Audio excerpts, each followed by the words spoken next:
Carlos Ramirez, owner of NVS Audio in Roselle, New Jersey. So John from over at Dirty Bird Concepts sent me over a set of his new saddlebags.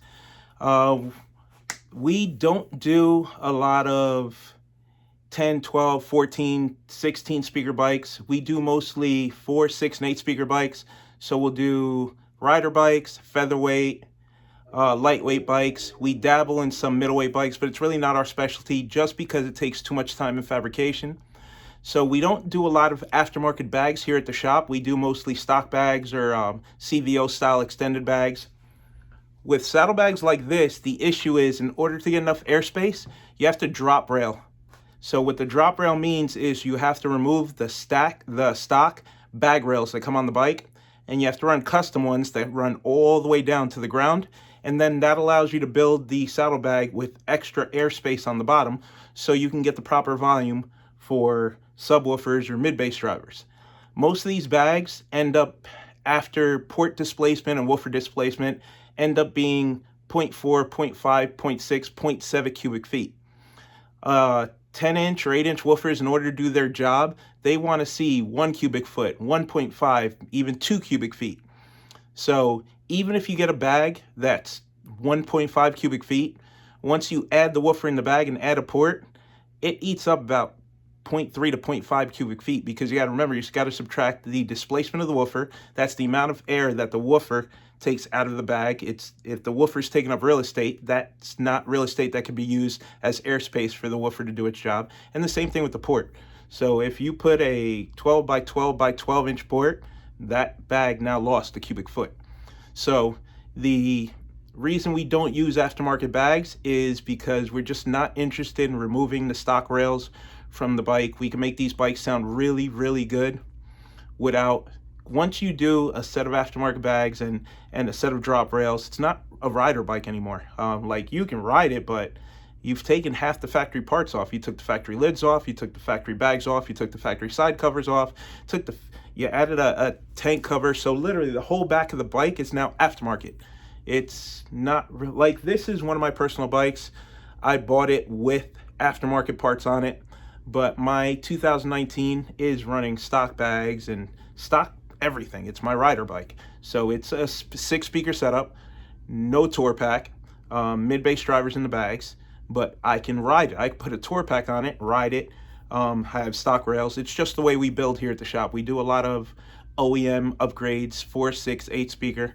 So the reason these bags caught my attention, actually Carl over at Hefe brought them to my attention, and he reached out to John and said we should collaborate because it's in my wheelhouse. It's something that I would be interested in. These bags use stock rails. So the way he designed the bags is the area underneath the factory rail, he added a section on the bottom to add more airspace to the bag while still maintaining the stock rail. It was actually ingenious. It was really nice the way he did it. And my bike is proof that the only thing I had to change was my air ride tank is actually bolted to the bottom of the rail. So I've ordered another bracket to move the air ride tank along the bottom rails. This bike has 2 air compressors. So where you would normally put the tank on the side bars that go down, we have a compressor on each side. So I'm either gonna relocate one of the compressors or just remove one compressor and put the air tank there. But that was the only issue on this bike, because the bike has to have a side exhaust in order for these bags to work, or any drop rail bags to work. The exhaust cannot go under the saddlebag, because the area that the exhaust would take up is where the extra airspace in the bag is. So your bike needs to have side exhaust in order for this to work, or there basically can't be anything underneath your factory saddlebag rails. We'll just keep it simple and say that. So the area under the rail has to be open in order for these bags to work. So I unbolted my air ride tank and I just moved it, and the bag went right on. I'm actually going to show you. I'm going to have Chris unbolt the bag so you can see. So this is ingenious for us, and it works out well for us because you can swap back and forth between your stock bag and your aftermarket bag because you're still running the stock rails. Others might not see a big deal in it. I see a big deal in it. It's just easier to upgrade. And a lot of these guys that build Harley audio are do-it-yourself guys. So if you can maintain the stock rails, then it just makes it easier. because aftermarket rails, a lot of fitment. And then one thing I don't like about the drop rails is they're completely flat. So in order to keep the bag from jumping up and down, you have to figure out a way to secure the bag to the rail, which makes the bag even harder to take off. These bags come on and off like stock bags, and I'm going to show you in a second. So hold on one second. I'll flip the camera around and I'll show you on this. So we already have the woofer loaded in this bag.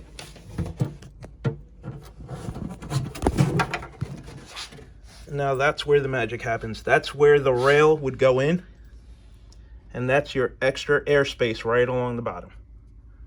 That's a good amount of airspace considering the width of the bag.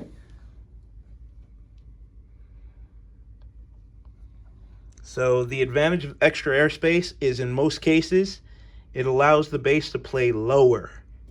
So you get deeper bass, and with the proper porting and tuning, it'll also get louder. But if nothing changes and you just add airspace to the bag, the woofer will naturally want to play lower. So lower means deeper bass. It's a really solid bag, really well put together, really good quality. These are his side covers. I put them on the bike just to show you how well they line up. We literally just put it on the bike. We haven't shimmed or aligned anything. So this is without any shimming, no alignment. You see there's no giant gaps. All I did was put it on the bike. Factory location. He sent me his tail section so you can see the quality of the tail section.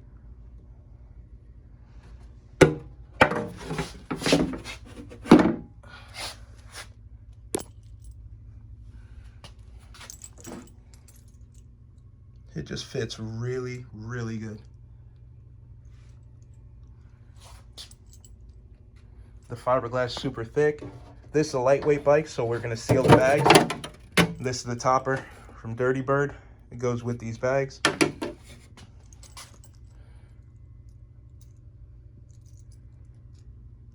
Many, many layers of mat. We measured this section that we cut out, and it's actually 3/8 of an inch thick. That's really, really strong. We proved it by standing on it too. So I'm gonna call Chris over and have him remove the bag. So I did the math conservatively, and according to my measurements, this adds 1/4 of a cubic foot, so 0.25 cubic feet of airspace to the bottom of the bag. So this more than makes up for port displacement. So if you have a bag that's 0.75 after woofer and port displacement, this would bring you up to 1 cubic feet, 1.0. It's pretty awesome. Chris is going to remove this bag to show you how easily it comes on and off, just like a stock bag.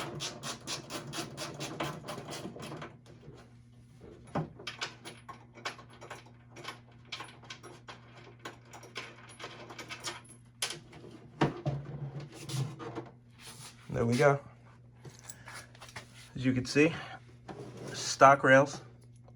There's the air compressor. Now he's going to put it back on.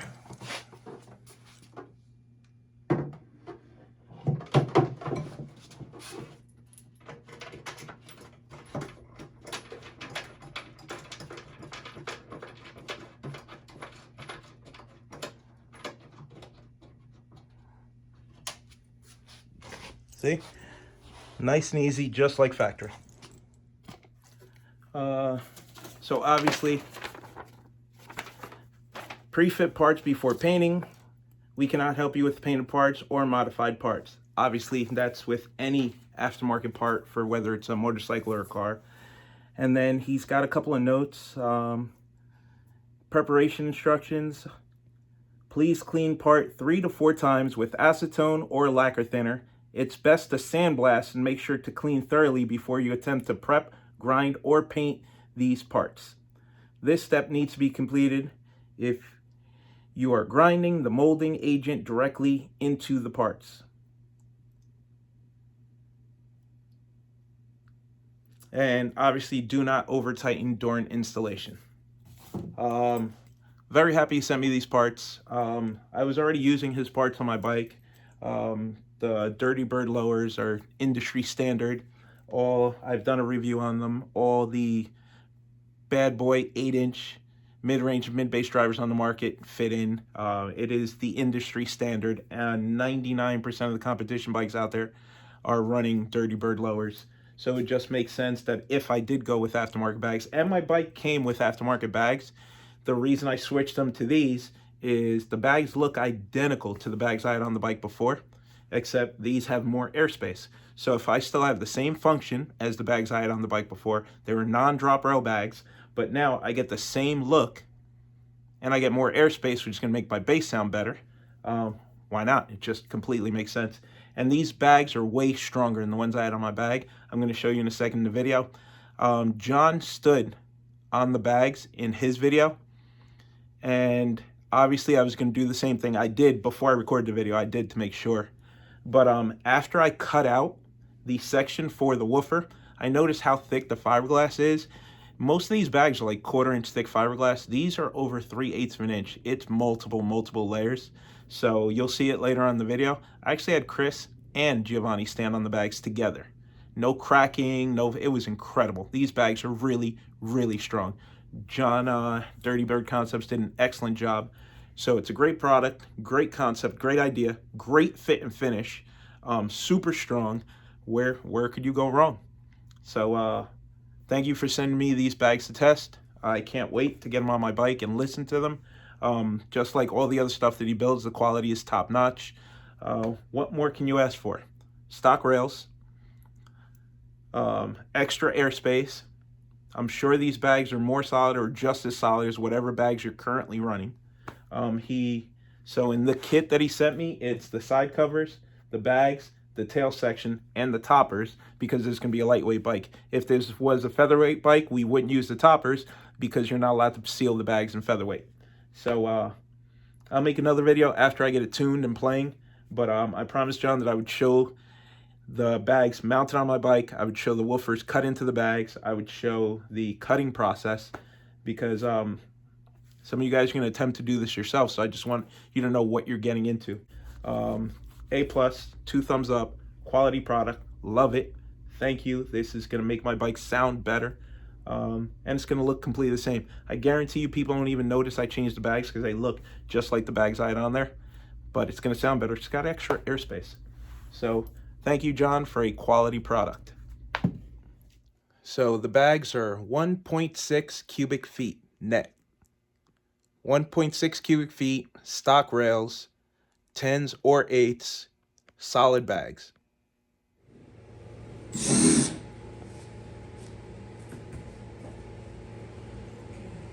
The cutout piece ended up being 9.5 millimeters thick, which is 3/8 of an inch. It gave me a really hard time cutting it with a jigsaw because it was so thick that we had to go to a sawzall. But yeah, these bags are strong and thick.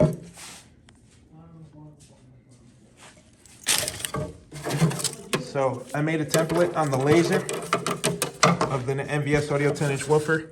That way I can draw the cutout line and then just follow it with the sawzall. And now I'm going to use this as a template to clean up the hole with my mini router or laminate trimmer.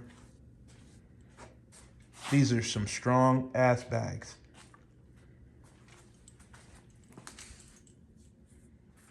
We're getting ready to bolt it together. We made a ring out of 3/8 inch HDPE. So this is gonna go between, it's gonna be the woofer, the bag, and then the ring. And then we're gonna bolt it together with 832s. So I don't like bolting directly into fiberglass. So this lets the ring sandwich the bag and the woofer. And then we can run a bead of gasket tape to make sure we get no air leaks. So we'll run gasket tape here on the flange, gasket tape here on the adapter, and then we're gonna nut and bolt it and sandwich it to the bag. So this would install behind here like this. Line up just like that. You can make this out of aluminum. The only thing I wouldn't recommend making out of is wood, but plastic or aluminum would work great for this. Or you could just bolt directly to the bag. Just make sure you use washers. All right, we have the woofer fully installed. We have our backing plate installed.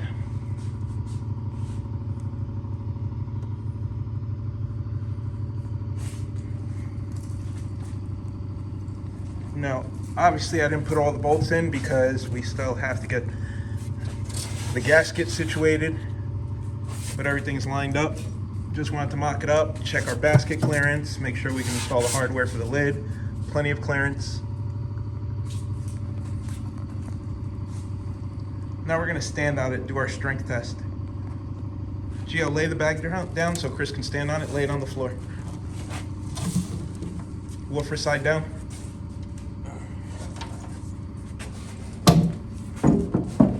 Chris, stand on it. Seriously? Seriously. Damn. I think that bag's pretty strong. What do you think, Chris? Yeah. You didn't believe in it at first, right? No. Gio, stand on it. How do you okay with that, Gio? All right, now let's have Gio and Chris. Why, you know? All right. I think we've proven the bag's strong enough, and that's after I cut the bag. So John stands behind his product, and now so do I. Dirty Bird Concepts. There it is, fitted with a lid. We tried it with the hardware. It fits perfectly.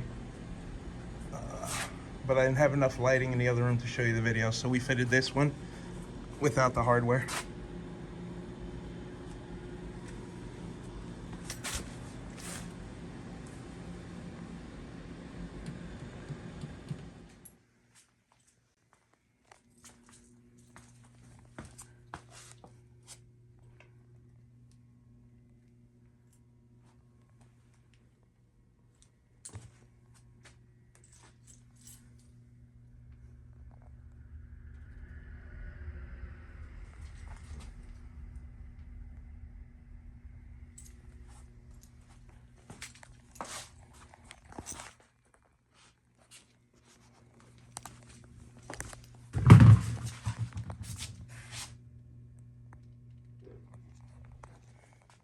These are the woofers we're gonna be running in those bags.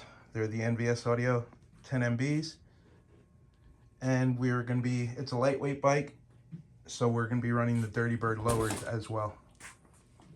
Hey, so check this out. Finally, the bags I've been talking about are done. So these are our same audio bags, 9 1/4. I'm gonna move fast here. 7 down, 12 back. Hopefully I don't mess this up. You can run, you cut your own, the ring's already in here. You could do an 8 or a 10. Now here's the badass part. These were 1.3 cubic feet of airspace. They're now 1.6. They're monsters. So you get the benefit of a drop rail bag by using your stock rail. So your shit's not bouncing around back there and sliding off the drop rails. And there's no cross bracing needed. These things are monsters. There's no turbulence at all. It's all part of the same. I mean, this is my hand going in sideways and the space is underneath there all the way back. It's just an awesome idea. These things are awesome. Very rideable. Dirty Bird, baby.